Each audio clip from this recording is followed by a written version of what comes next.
모든 것이 하나님의 은혜인 줄로 믿습니다. 특히 이 106주년을 맞이하는 오늘 3.1절 감사 예배를 드리면서 그 당시에 나라의 독립을 위해서 기도한 그 선진들의 모습을 우리가 생각해 봅니다. 그 당시에 그 독립 만세를 부르면서 이렇게 사랑하신, 특히 죽으신 그 많은 사람들이 있는데 그 중에 90% 이상이 성도들이었습니다. 예수 믿는 사람들이었어요. 그 당시에 예수 믿는 사람들은 한 20만에서 30만 정도 되니까 정말 소수의 사람이었습니다만은 나라와 민족을 위해서, 우리나라 독립을 위해서 이렇게 외친 분들이 바로 성도들인 것을 생각합니다. 지금 우리나라도 여러 가지 상황이 복잡하고 어렵습니다. 이때에 예수 믿는 사람들, 성도들이 기도함으로 말미암아서 하나님께서 이 위기를 잘 극복하고 더욱더 하나님을 잘 믿는 이 나라가 될 줄로 믿습니다. 그래서 나라를 위해서 기도하시고, 특별히 동업교회를 위해서도 더욱더 사랑하시며 기도하시며 또 섬기기를 다하는 우리 성도들이 되시기를 바랍니다. 이때까지 보이지 않는 곳에서 또 앞에서 이렇게 불철주야 교회를 위해서 기도하고 헌신한 그런 성도들이 있기 때문에 이때까지 동업교회가 이 자리에 있게 된 줄로 믿습니다. 또 우리 믿음의 선배들에게 감사하면서 또한 이 자리에서 함께 예배드린 우리 성도님들 서로 또 격려하면서 우리 다음 세대를 또 잘 세워 나가야 되지 않겠습니까? 그래서 주님 오실 때까지, 다시 오시는 주님 오실 때까지 이 동업교회가 든든히 하나님께서 기뻐하시는 교회로 서가야 할 줄로 믿습니다.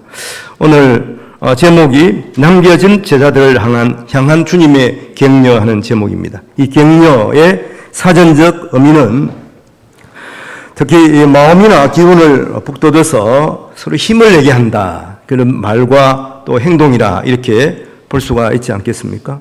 우리 성도들을 또 서로 격려하면서 특히 우리 다음 세대, 우리 자녀들을 또 격려하며 세우는, 주님의 자녀로 아름답게 살아갈 수 있도록 세우는 일들을 우리에게 맡겨주신 줄로 믿습니다. 예를 든다면 우리가 잘 아는 그 발명왕 에디슨이 있지 않습니까? 어린 시절에 이 토마스 에디슨은 학습 속도가 너무 느려가지고 학교에서 문제아 취급을 받았다고 하는 것이죠. 다른 사람은 어린이는 공부를 잘 하는데 이 에디슨은 이제 따라가질 못하는 거예요. 그래서 선생님이 고민을 하다가 어머니에게 편지를 썼습니다. 에디슨 어머니에게. 어머니, 에디슨은 지능이 부족하여 더 이상 학교에서 가르칠 수가 없습니다. 다른 학생들에게 지장을 준다는 거예요. 그래서 이 편지를 받고 어머니는 에디슨에게 이렇게 말했다고 합니다. 학교에서는 네가 너무 똑똑해서 더 이상 가르칠 수 없다고 했단다. 그러니까 이제부터는 엄마가 가르쳐 줄게. 어머니의 따뜻한 격려와 믿음 덕분에 에디슨은 포기하지 않고 결국 역사상 보면 가장 위대한 발명가가 될 수 있었습니다. 사실은 지금 세계에서 가장 큰 자동차 회사이기도 하죠. 지혜의 그런 모태가 되는 회사를 설립하기도 했습니다. 나중에 에디슨이 어머니의 편지를 발견했죠. 그러니까 선생님이 자기 어머니에게 준 편지를 발견했습니다. 사실은 실제로는 자신이 학교에서 퇴학을 당했다는 내용인 것을 알았습니다. 그렇지만 그 어머니의 격려와 배려로 말미암아서 이러한 위대한 발명가가 될 수 있었다고 하는 것이죠. 이 사람에게는 그만큼 격려하는 것도 중요하고 격려받는 것이 너무나 중요합니다. 한마디의 격려가 그 사람의 인생을 바꾸어 놓는 것이죠. 예수님께서는 요한복음 13장에서 제자들의 발을 씻어주시면서 서로 사랑하라고 당부를 하시지 않습니까? 그리고 14장부터 이제 16장까지는 고별 설교의 내용을 하고 계십니다. 그래서 14장 이렇게 제자들을 격려하면서 15장에서는 나는 선한 복자라 말씀하시고 16장에서는 그래서 성령께서 오셔서 또 너희가 주를 위해서 하는 모든 일에 도움을 주시고 함께 하실 것이다. 이렇게 말씀하십니다. 예수님께서 우리를 격려하실 뿐만 아니라 실제로 우리에게 성령을 통해서, 성령은 예수님의 영이거든요. 예수님께서 직접 또 우리를 도우셔서 우리가 주님을 위한 그러한 일들을 잘 감당하도록 도와주시는 것입니다. 사람들은 불안해합니다. 왜 그렇습니까?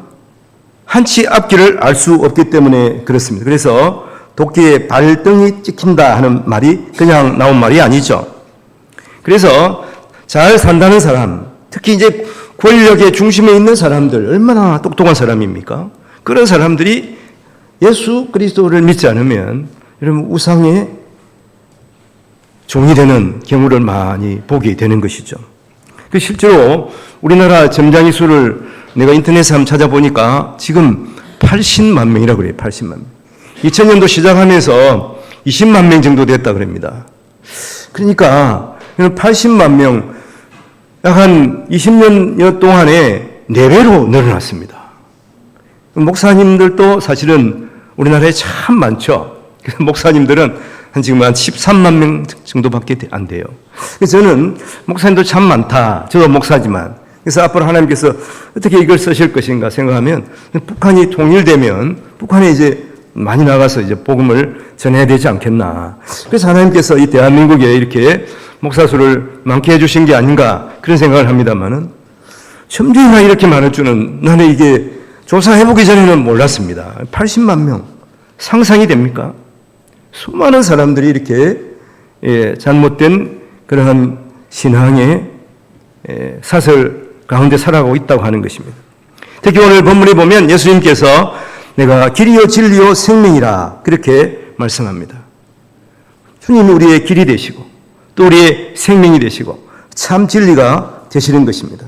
그래서 온 세상을 예수님께서 말씀으로 지으셨잖아요. 그러니까 예수님도 하나님이시니까 이것을 우리가 믿으면서 또 예수님께서 제자들이 지금 근심하는 것을 알고 예수님께서 이제 십자가 죽으시고 부활하시고 승천하시면 아버지께로 가시잖아요. 그래서 예수님께서 그 제자들을 격려하시는 말씀이 동일하게 오늘을 살아가는 우리에게 주시는 말씀인 줄로 믿습니다. 먼저는 보면 근심하지 말라 이렇게 말씀하시는 것이죠. 오늘 요한복음 14장 1절에 보면 너희는 마음에 근심하지 말라. 하나님을 믿으니 또 나를 믿으라. 제자들은 예수님께서 다 가신다고 그러니까 마음의 불안과 또 두려움을 느끼게 되는 것입니다. 예수님께서 특별히 제자들을 격려하기 위해서 특히 14장 말씀에서 가르침을 주고 계시는 것입니다. 앞날을 알 수 없는 사람들은 근심에서 자유로울 수가 없는 것이죠. 그래서 오늘 본문에서 예수님은 이 근심을 이기는 비결을 제자들에게 말씀해 주시고 동일하게 우리에게 말씀해 주고 있습니다. 여러분 세상을 살아가면서 근심이 없는 사람이 어디 있습니까? 두려워하지 않는 사람이 있습니까? 앞길을 알 수 없기 때문에 그렇습니다.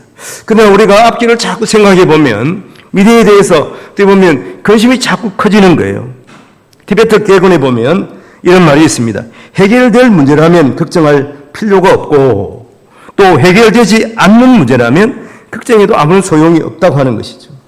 그래서 사람들은 근심하면 소용이 없다는 것은 알아요. 알고 있으면서도 계속 근심은 우리 마음을 짓누르게 되는 것이죠. 사실은 근심하고 걱정하고 두려워하는 것이 우리 몸에 얼마나 안 좋은지 모릅니다. 실제로 우리 몸에 이러한 병, 아픔 이런 것들이 물론 물리적으로 오긴 하지만은 대부분의 경우에는 마음에 불안해서 오는 거거든. 통계에 의하면은 한 70% 이상이 이러한 마음의 불안감 때문에 우리 병이 든다고 하는 것이죠.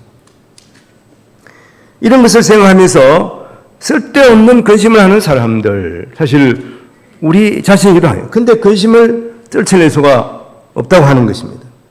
중요한 것은 예수 믿는 우리에게는 하나님의 약속이 이미 확정이 되어 있어요. 그래서 하나님을 향한 믿음으로 우리에게 오는 어떤 세상의 근심도 물리치시기 바랍니다. 오늘 이제 14장 2절 3절에 보면 내 아버지 집에 거할 곳이 많도다. 그렇지 않으면 내게 일렀으리라. 내가 너희를 위하여 거처를 예비하러 가노니 가서 너희를 위하여 거처를 예비하면 내가 다시 와서 너희를 내게로 영접하여 나 있는 곳에 너희도 있게 하리라. 첫 번째 우리가 근심하지 않을 이유가 무엇이겠습니까? 첫 번째는 예수님을 믿으니까. 그리고 두 번째는 예수님께서 분명하게 약속을 해주셨어요.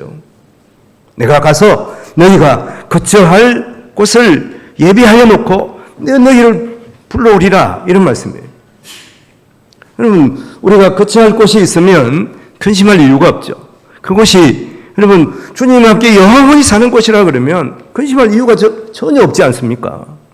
그것이 사실은 구체적으로 말하면 천국이, 우리는 이미 천국 백성으로 예비가 되어 있습니다.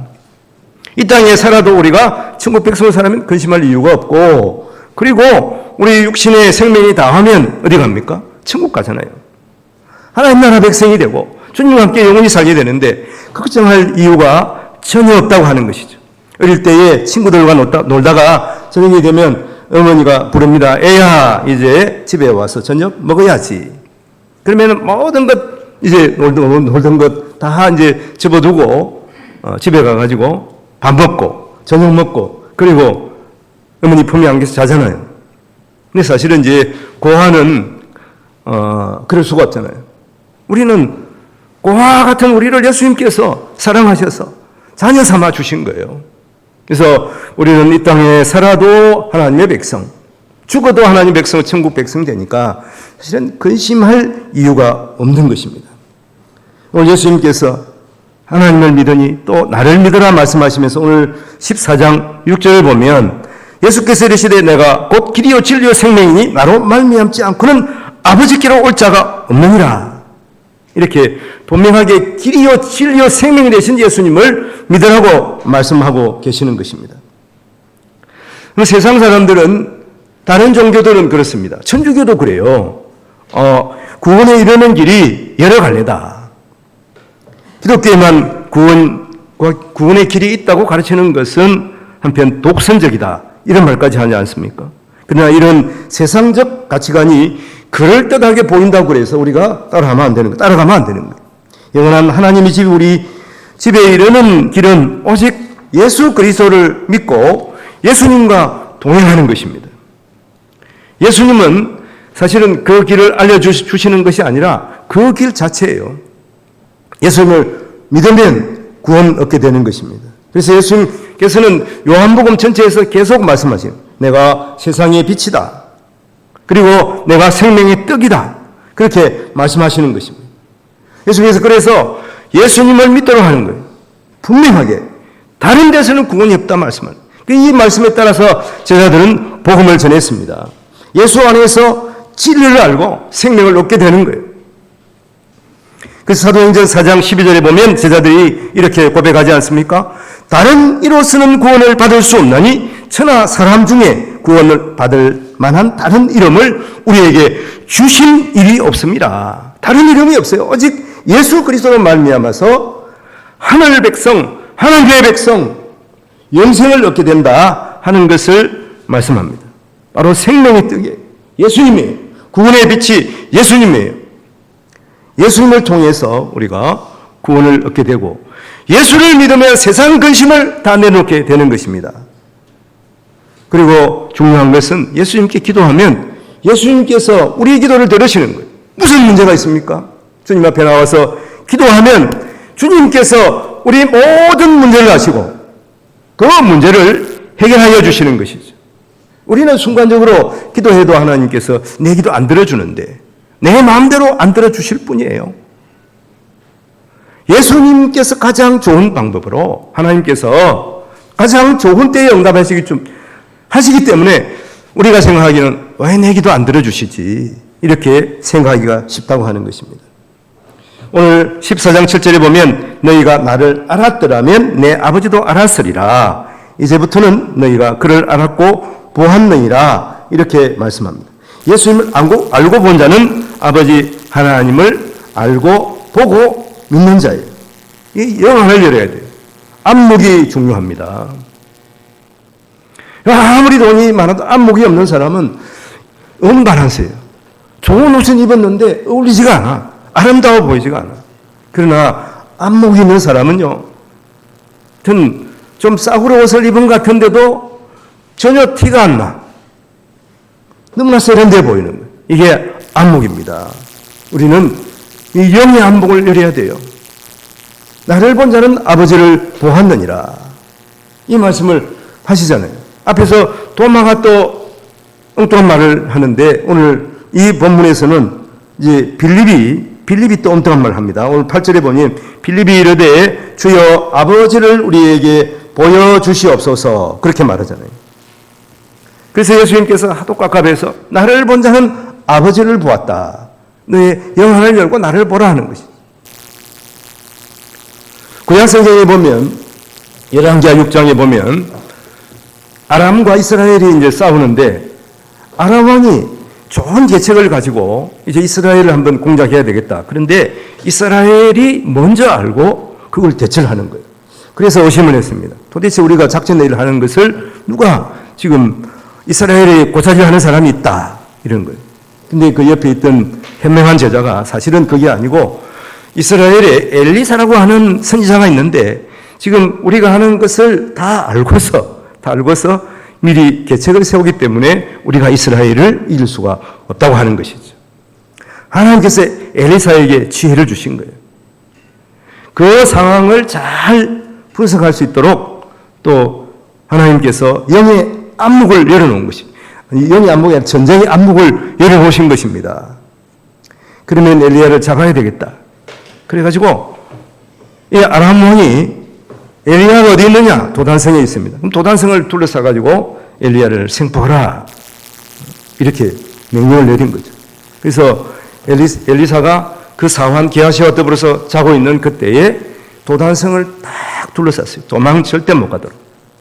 아침이 되어가지고 게하시가 눈을 떠서 봅니다. 눈을 떠서 보니까 성 전체를 적군이 다 둘러싼 거예요. 아, 이제는 우리가 죽었습니다. 무섭습니다. 두렵습니다. 그러니까 엘리사가 기도하고 뭐라 그럽니까? 하나님 아버지, 이 게하시의 눈을 뜨게 하여 주시옵소서. 눈을 열어 주시옵소서.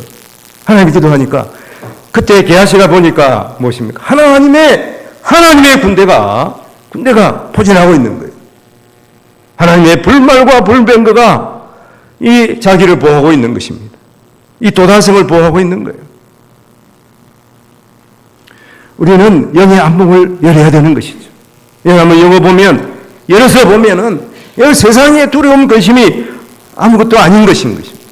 하나님께서 너희 세상의 모든 일들을 다 해결할 수가 있으신 분인 것을 알게 되는 것이죠. 그래서 우리가 믿음의 눈으로 보면 처음에 크게 보였던 우리의 문제들이 점점 작아져요. 그래서 나중에는 어떤 목사님이 그러시더라고요. 나중에 기도하다 보면 이것이 마치 콩알처럼 큰 문제가 집채처럼 컸는데 그 문제가 콩알보다 더 작아졌다. 그 콩알을 그냥 한 방에 그냥 박살내든지 집어삼키든지 그래서 근심 걱정을 털어낼 수 있다고 하는 것이죠. 오늘 9절의 말씀을 보면 예수께서 이르시되 빌립아 내가 이렇게 오래 너희와 함께 있으되 네가 나를 알지 못하느냐 나를 본 자는 아버지를 보았거늘 어찌하여 아버지를 다시 보이라 하느냐 이렇게 말합니다. 예수님께서는 그 제자들이 이러한 영의 눈을 뜨지 못해서 안타까워하는 그런 상황을 보시고 주님께서 말씀하십니다. 11절 12절 보면 내가 아버지 안에 거하고 아버지께서 내 안에 계심을 믿으라. 그렇지 못하겠던 행한 그 일로 말미암아 나를 믿으라. 내가 진실로 너에게 이르노니 나를 믿는 자는 내가 하는 일을 그도 할 것이요 또한 그보다 큰 일도 하리니 이는 내가 아버지께로 감이라.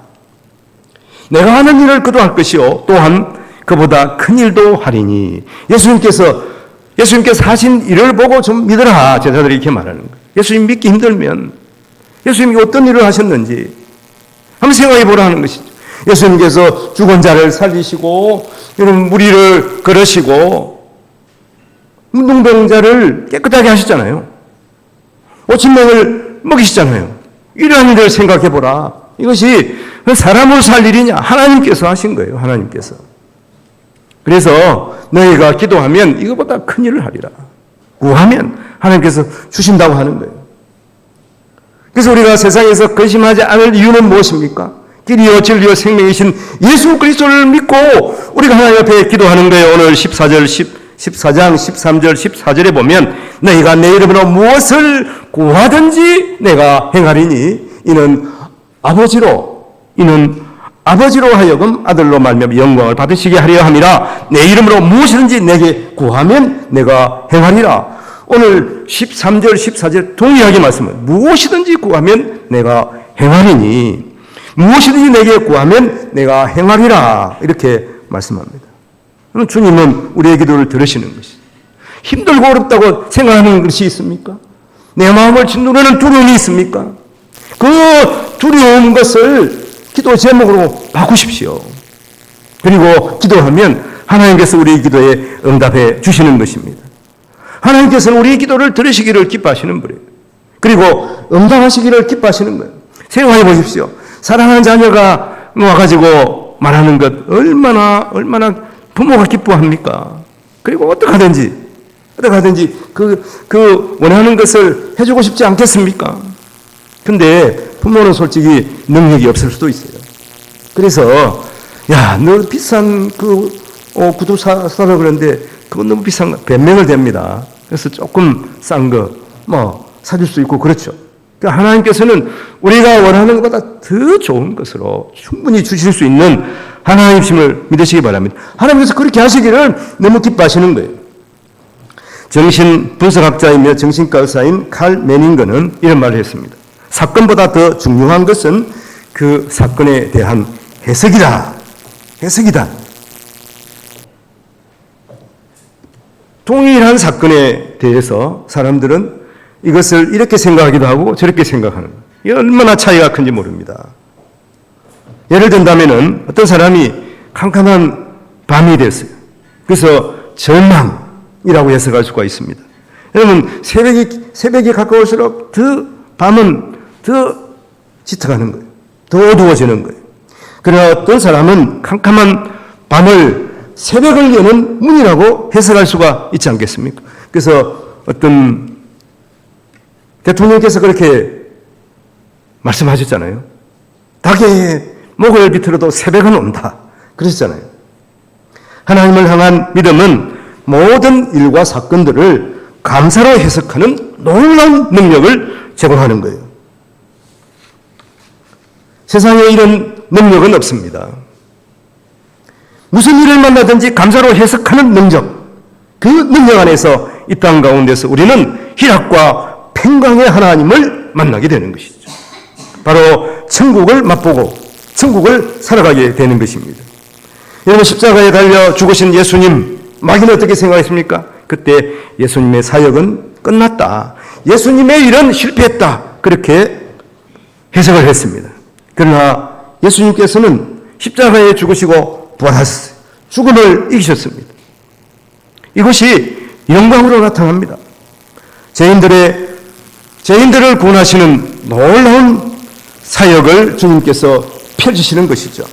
결론적으로 말씀드리면 지금 삶이 어떠하든지 실패했든지 성공했든지 아픔이든지 기쁨이든지 건강이든지 실패해서 또 지금 아파하면서 질병 가운데 있든지 모든 상황 속에서 중요한 것은 무엇입니까? 그 사건보다 더 중요한, 물론 사건도 중요해요. 그렇지만 그 사건보다 중요한 것은 그것을 어떻게 해석하느냐 하는 것입니다. 영원하신 하나님을 믿는 성도들은 이것을 믿음으로 해석하셔야 합니다. 그래서 어떤 상황이든지 감사와 평강을 누리시며 여러분 천국을 사모하며 맛보며 살아가기를 바랍니다. 오늘 16장 읽지 않았습니다만 요한복음 16장 22절에 이런 말씀이 있습니다. 지금은 너희가 근심하나 내가 다시 너희를 보리니 너희 마음이 기쁠 것이요 너희의 기쁨을 빼앗을 자가 없느니라. 이 세상에 우리의 기쁨을 빼앗아 갈 사람이 세상에는 없습니다. 여러분 이것을 생각해 보십시오. 주님이 십자가에 달릴 때는 제자들이 뿔뿔이 흩어졌습니다. 그러나 어떻습니까? 주님께서 부활하실 때 여러분 제자들이 얼마나 기뻐했겠습니까? 한편으로 얼마 부끄러워했겠지만은 주님이 사셨으니 얼마나 기뻐요. 그래서 그 제자들은 그 다음부터는 도망가지 않았어요. 자기 생명을 내어놓고 예수 그리스도를 전했습니다. 부활하신 예수 그리스도를 전했습니다. 어떤 사람들은 십자가에 거꾸로 매달려 죽기도 하고, 어떤 사람들은 몸에 모든 가죽이 벗겨지기도 했고, 어떤 사람들은 창에 찔려서 죽기도 했고, 어떤 사람은 돌에 맞아 죽기도 했지만은, 저는 하나님이 주시는 그 기쁨을 세상에 빼앗기지 않고 살아갈 수가 있다고 하는 것입니다. 여러분, 우리도 이런 기쁨으로 즐거워하면서 살아가시기를 바랍니다. 주님께서 주시는 기쁨, 이것을 세상에 빼앗기지 않는 우리 모든 성도들이 되시기를 바랍니다. 오늘 말씀 정리해보면 근심하지 말라. 주님께서 하신 말씀이에요. 왜 그랬습니까? 하나님을 믿으니 또 나를 믿으라 했습니다. 주님은 부활이요 생명이 되십니다. 길이요 진리가 되십니다. 주님을 믿으면 여러분 세상 근심에서 헤어날 수가 있는 것이죠. 또한 주님은 우리의 기도를 들으시기 때문에 우리가 근심할 이유가 없어요. 근심할 모든 것들을 다 기도 제목으로 바꾸면 주님께서 우리의 모든 기도 제목을 하나님의 뜻 가운데서 다 문제를 해결해 주시는 줄로 믿으시기 바랍니다. 믿음으로 구하면 하나님께서 주시는 줄로 믿습니다. 그래서 하나님 앞에 영광 돌리는 우리 모든 성도들이 되시기를 주님의 이름으로 축원을 드립니다. 기도하겠습니다. 하나님 아버지 참 감사합니다. 예수님께서 이제 십자가를 앞에 놓으시고 근심하는 제자들에게 너희가 근심하지 말라 하셨습니다. 하나님을 믿으니 또 나를 믿으라고 하셨습니다. 주님이 근심하는 제자들에게 약속하신 말씀입니다. 우리를 사랑하사 그 아들을 보내시며 우리와 함께 하시고 십자가에 죽으시고 부활하시고 승천하시고 다시 오실 예수 그리스도를 우리가 믿습니다. 그러므로 말미암아서 이 땅에서도 근심 걱정하지 아니하고 주님의 자녀로서 우리의 기도를 들으시는 그 예수님을 또 우리가 감사하면서 우리의 남은 삶을 주의 영광을 위해 살아가는 우리 모든 성도들 되게 도와주시옵소서. 감사 뿌리를 주에서 구원하신 예수님 이름으로 기도합니다. 아멘. 우리 함께 일어서서 434장 함께 부르겠습니다.